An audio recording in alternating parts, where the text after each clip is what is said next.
Bonjour et bienvenue sur Média TV. Le haut représentant de l'Union européenne, Josep Borrell, est en visite de 2 jours depuis hier au Maroc. Selon le diplomate européen, l'heure est au renforcement du partenariat stratégique qui lie le Royaume à l'UE. Il est ainsi question de dynamiser la coopération dans plusieurs domaines. Comment franchir un nouveau palier dans cette coopération qui n'est pas toujours stable? On en parle avec notre invité, l'analyste politique Driss Issaoui. Bonjour à vous, Driss Issaoui. Merci d'être en direct avec nous depuis Rabat. Bonjour, c'est Omar. Merci beaucoup. Alors, tout d'abord, que retenir des entretiens entre Josep Borrell et des membres du gouvernement marocain?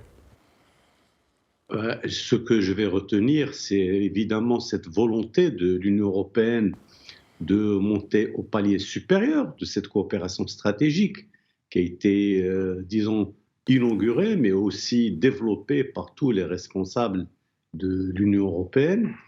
Et ce responsable européen, c'est un homme qui est venu avec une ferme volonté de donner disons, une nouvelle impulsion à ce partenariat entre le Royaume du Maroc et l'Union européenne. Et c'est véritablement la personne idoine, parce qu'il a été reçu par le chef du gouvernement, M. Aziz Arnouch, et très certainement, il aura la possibilité de voir des responsables de la société civile, des responsables disons, universitaires, mais véritablement, il est au Maroc pour mettre, disons, en relief tout le caractère stratégique et de longue haleine que le Maroc et l'Union européenne veulent justement donner à ce partenariat. Et je pense que c'est véritablement quelque chose d'extraordinaire. Et ce responsable, c'est un homme de métier, c'est un diplomate de carrière, mais c'est surtout quelqu'un qui cherche justement à faire de ce partenariat un exemple à suivre par la suite. Parce que là, il est en train de travailler sur des dossiers de fond. Alors, on sait qu'il y a la fameuse politique européenne de voisinage. Le Maroc, on le rappelle, bénéficie du statut d'associé au sein de l'Union européenne. Alors, une question assez bête, si j'ose dire, vu l'évolution de ces relations qui ne sont pas toujours stables. Et je pense que le ministre marocain des Affaires étrangères l'a souligné hier. Il y a des partis qui essaient de semer en tout cas des embûches dans cette relation. Aujourd'hui, vu l'évolution que connaissent les deux parties, vu l'évolution que le Maroc a réalisée, qui a le plus besoin de l'autre dans ce partenariat? Je pense que l'Union européenne a toujours besoin du Maroc parce qu'ils savent que le Maroc est un partenaire privilégié pour commencer, parce qu'il a développé des projets extrêmement intéressants sur le plan économique, sur le plan industriel, sur le plan des partenariats. Quand je dis partenariat, véritablement, je suis en train de parler aujourd'hui d'un travail de fond entre les acteurs économiques européens et les acteurs économiques et même dans d'autres domaines aux Marocains. Donc, je pense que le besoin, il est bilatéral. Et depuis très longtemps, le Maroc et l'Union européenne ont véritablement choisi d'aller dans ce sens-là.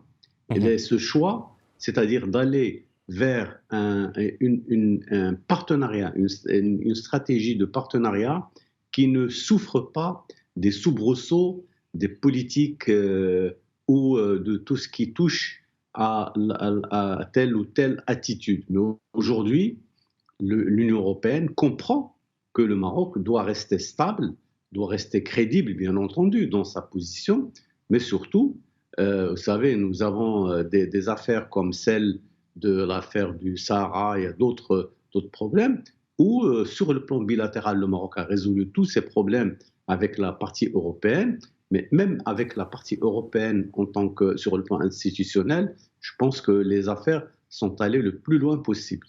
Alors, vous avez évoqué la question du Sahara qui a été justement évoquée hier.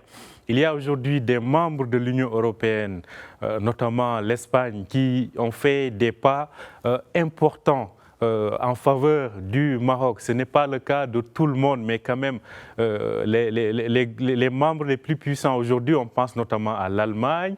En tout cas, tout ce genre de profils sont en train aujourd'hui d'arrondir les angles avec le Maroc par rapport à cela. En tant qu'ensemble, pensez-vous que l'Union européenne peut faire ce pas-là?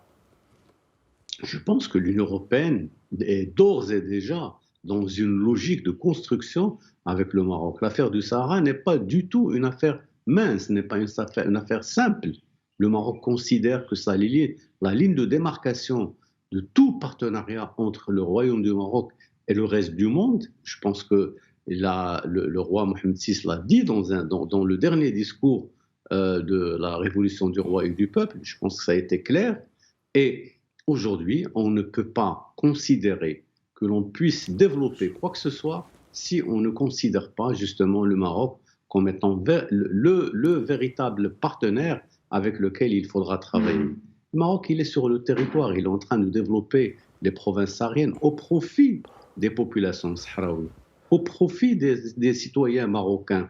Et comment voulez-vous que l'on puisse réfléchir ou dire ça c'est pour le Maroc contre le Maroc?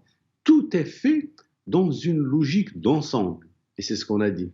Et l'Union européenne est en train de développer ce travail, de le mettre en œuvre, et surtout de surveiller l'évolution de ces relations et de veiller à ce qu'aucune interférence ne puisse déranger ni poser problème pour l'interprétation de ce type de partenariat qui est véritablement un partenariat de grande qualité développé par les royaumes du Maroc et les acteurs économiques, politiques, stratégiques au niveau du Maroc et les gens disons toutes les personnes et les forces de l'Union européenne. Je pense que c'est une question qui est résolue, elle est déjà derrière nous, il faut penser à l'avenir maintenant. Il faut penser à l'avenir qui se joue notamment ou se dessine à travers cette coopération multisectorielle. À ce propos, le responsable européen a dit hier qu'il fallait accélérer la cadence pour davantage valoriser cette coopération. Selon vous, à ce niveau-là, qu'est-ce qu'il est possible de faire des deux parties pour dynamiser davantage cette coopération pour qu'elle soit encore plus bénéfique, aussi bien au niveau de l'éducation qu'au niveau du partage d'expériences, entre autres? Ben, vous l'avez dit, l'éducation, c'est véritablement le terrain dans lequel on peut déployer la coopération entre le Maroc et les pays de l'Union européenne. Et l'éducation, c'est quoi?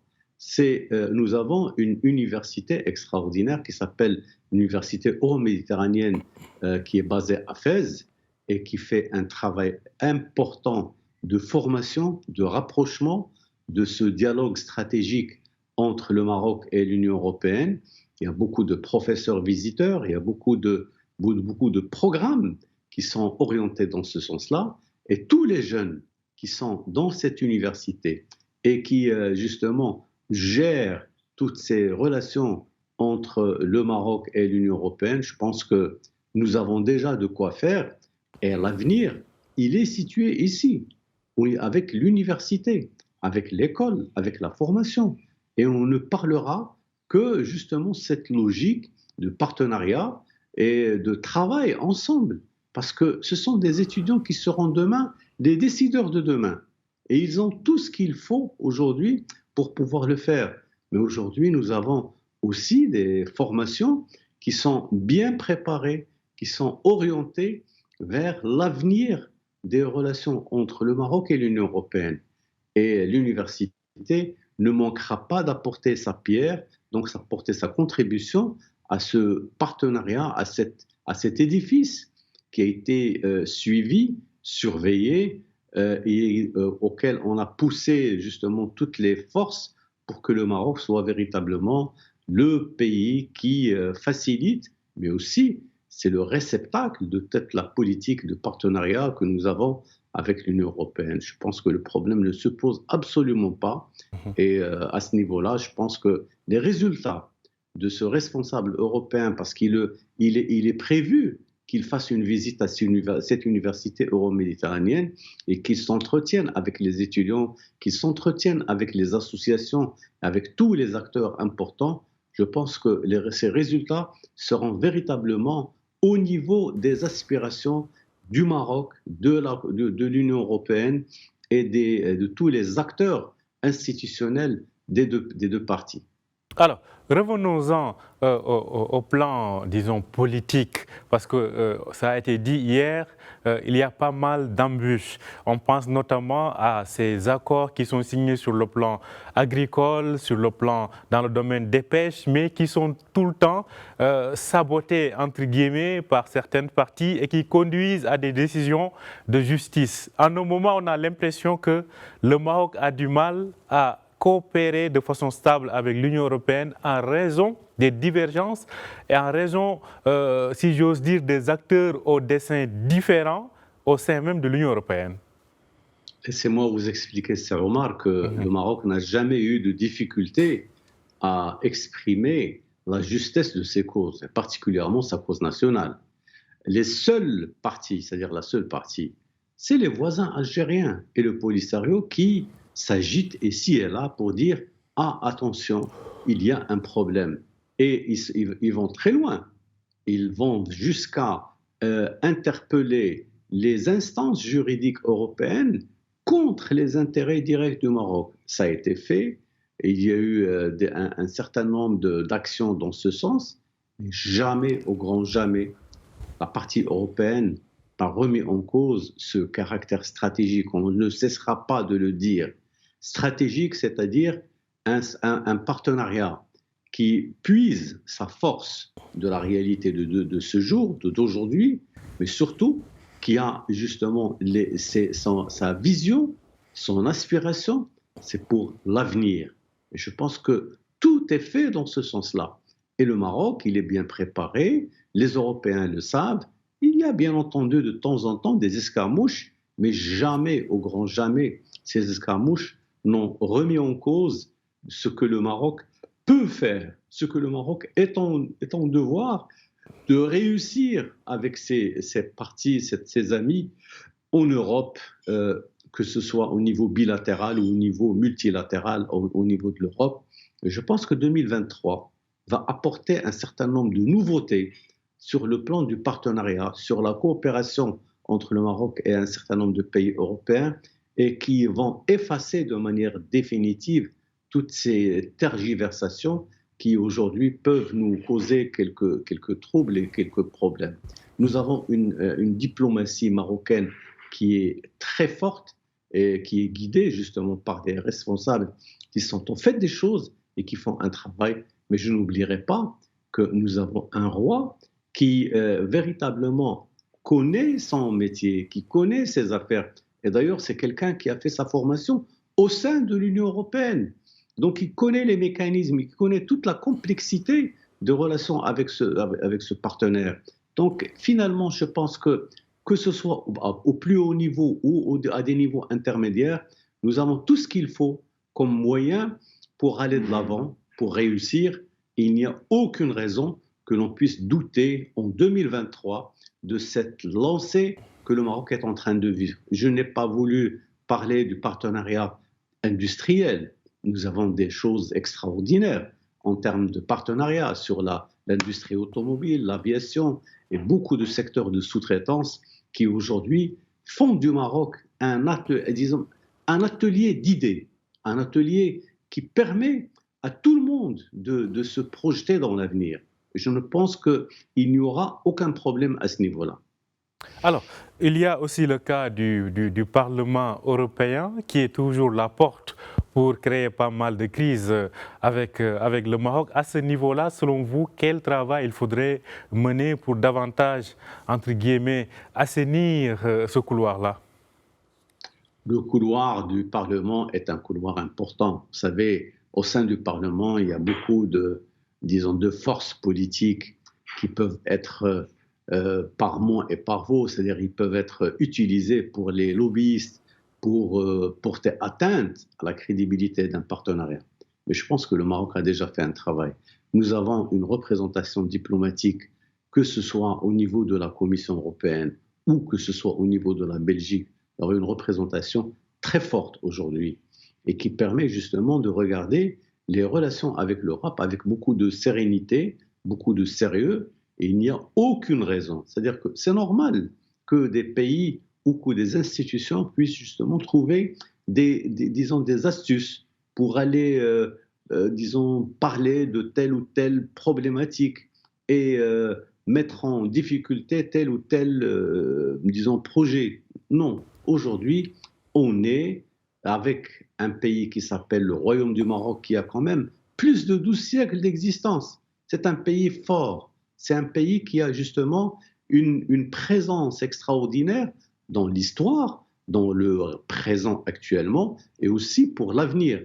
On ne peut pas considérer qu'il est possible de développer une relation entre l'Union européenne et le reste, disons, et le sud de la Méditerranée, en excluant ce qu'on pourrait appeler ce joyau qui s'appelle le Royaume du Maroc, qui est aujourd'hui véritablement une chance pour l'Union européenne. Merci à vous, Driss Aissaoui. Je rappelle que vous êtes analyste politique. Vous nous parliez depuis Rabat, donc sur la visite de 2 jours entamée hier du haut représentant de l'Union européenne au Maroc, donc Josep Borrell. Merci d'avoir accepté notre invitation. Merci à vous, c'est Omar. Merci à vous aussi de nous avoir suivis. Je rappelle que vous pouvez retrouver cet entretien sur notre site www.medianews.com. Bonne journée et bonne suite de programme sur Média TV.